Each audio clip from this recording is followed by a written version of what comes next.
So, is it all true? What have you heard already? That illness. Is that all true? Every word. Made a nest out of the human body where they could eat and multiply. An illness is what it is. I'm old, Mr. Manny. My memory is not one of my strong points. Well, for example, why do they call you Madame Svenska? A name is just a trace. It is our business card, our identifier. It presents us to the world. But does it tell our story or really describe who we are? I swear I know 3 or 4 idiots with the same exact name. Well, yes. But we are not made of that name. And tell us who we really are. That name will not give us any answers. It is only through growing old that we become the answer to the questions of our childhood. And living in Sweden the last 30 years has definitely inspired this affectionate moniker.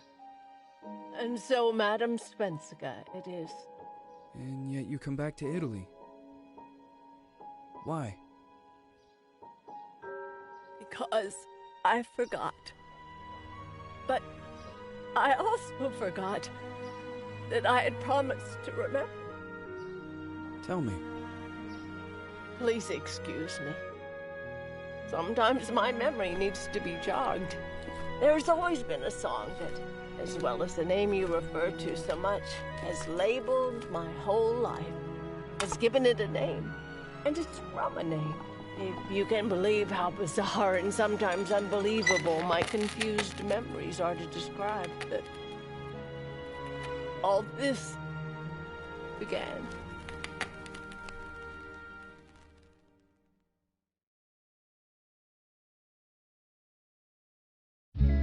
Say goodbye, party first from my eye.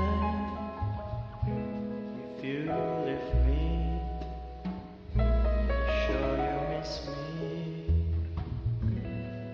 If you fly, you lose something in the sky. Come on, let's dance. We don't have any choice.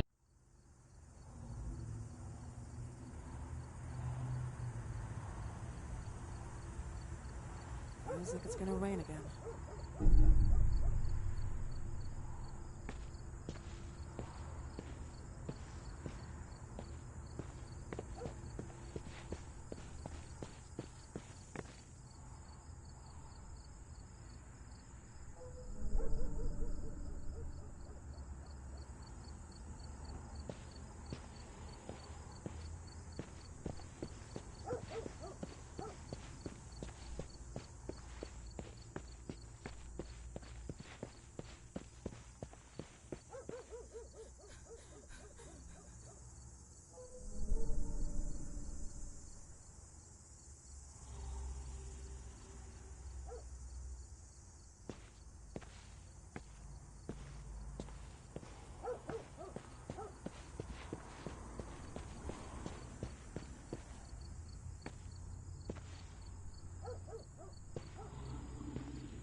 Who is it? Yes, hello. I'm Dr. Reed from the Santa Margarita Institute. I'm sorry, but Mr. Felton is no longer a patient. I know. This is why I'm here. Hello?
Good evening. Miss Reed, you already told me at the intercom, and as I already told you, Mr. Felton is no longer a patient at the Santa Margarita Institute. I came here voluntarily, outside the Institute. So what do you want? I am personally re-examining your case. Causes, reagents. I strongly believe there are alternative ways and probably other experiments that are worth a try. I am fighting with the Institute to recognize there are other adequate remedies for your husband's pathology. Oh, no, please. I'm just assisting him. I'm his nurse. I didn't know. It's okay. I suppose you want to talk to him. Thank you. I apologize for the darkness, but Mr. Felton's sight has been damaged and immensely compromised because of the disease. Anyway, I am Gloria. Oh, and please, refrain from smoking inside. Mr. Felton hates the smell of smoke. Sorry.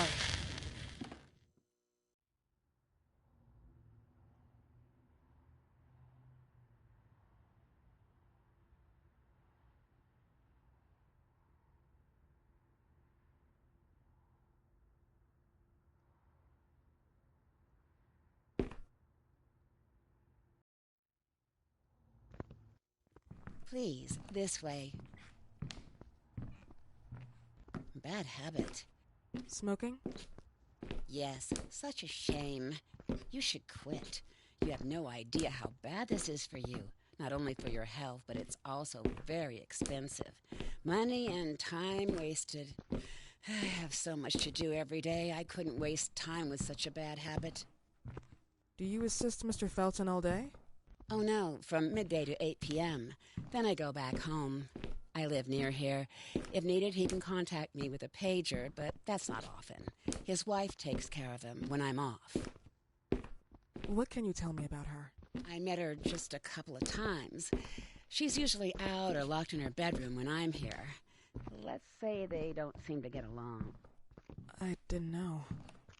But, you know, when she's home, she listens to the same music, the same song, over and over.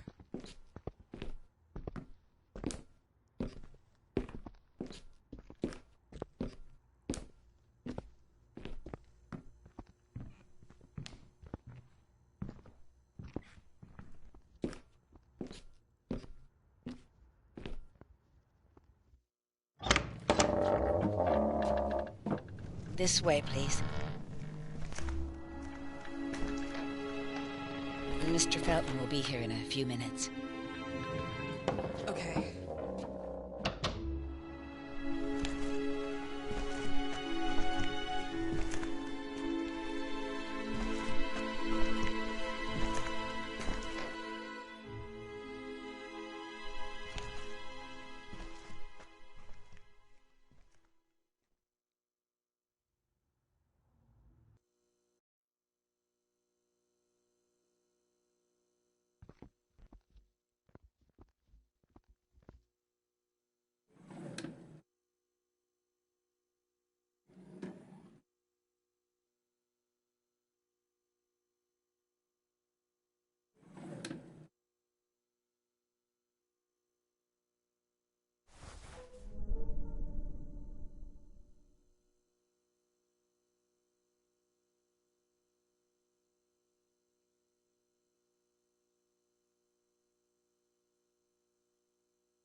believe in God, miss? Well, it would be too easy, wouldn't it? I believe in people's willpower. Everything else is not God, but an aptitude or mankind's cruelty. This is the kind of fairy tale I prefer at my age. When you're worn out from an incurable disease, you start having some doubts. Why is there so much life in such small but lethal creatures? An arbiter, that's all to those ants eating each other. But, pardon me, I forgot my manners. Please, sit down.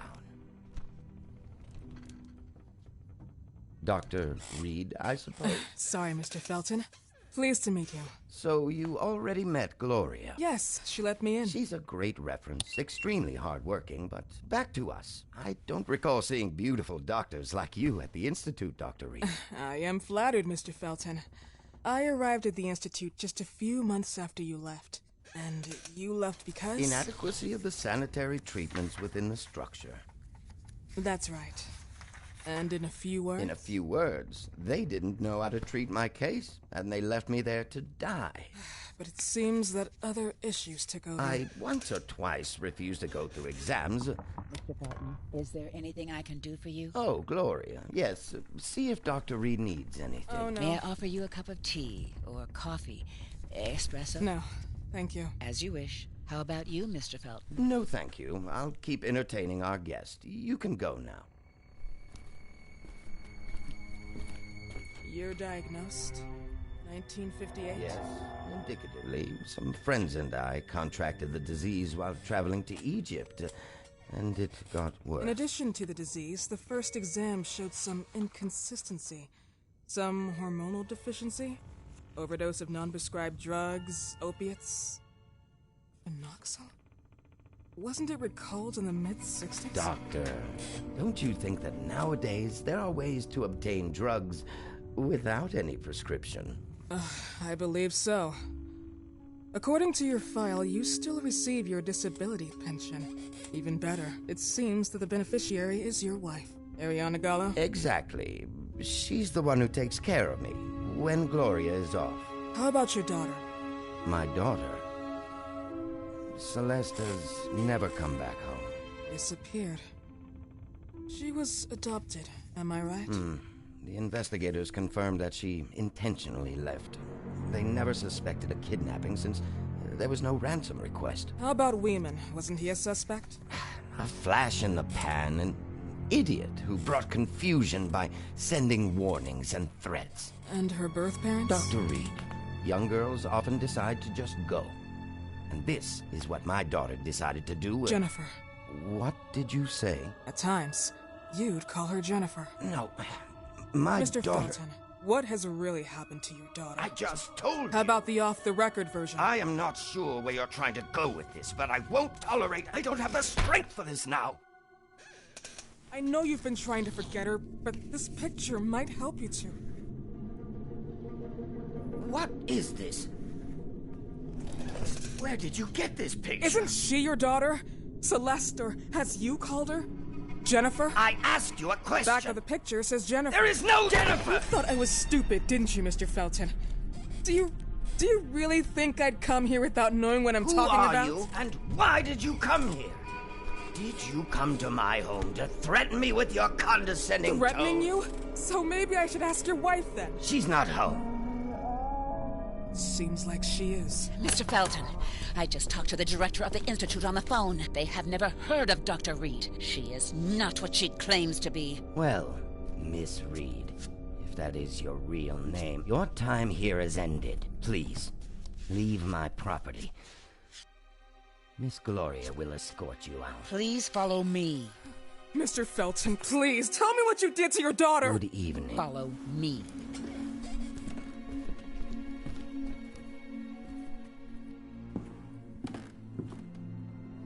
Mr. Felton.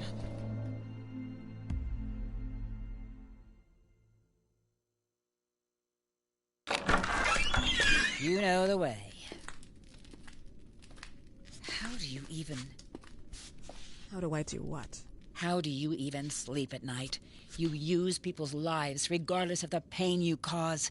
The Feltons have been through a lot. And they are good people. Gloria, a young girl disappeared. We all know the story, unfortunately. A burden that the Feltons will have to carry for the rest of their lives. Celeste just left them. If that was the case, there was a motivation behind it. And it threatened her life.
Mrs. Felton.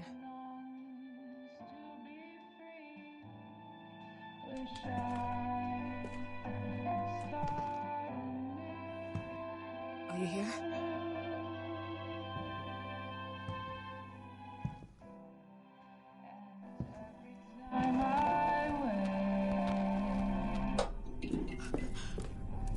This goodbye will be the chance to reach my land for me then. A holy word. Please, Mrs. Felton. God.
What happened, my dear?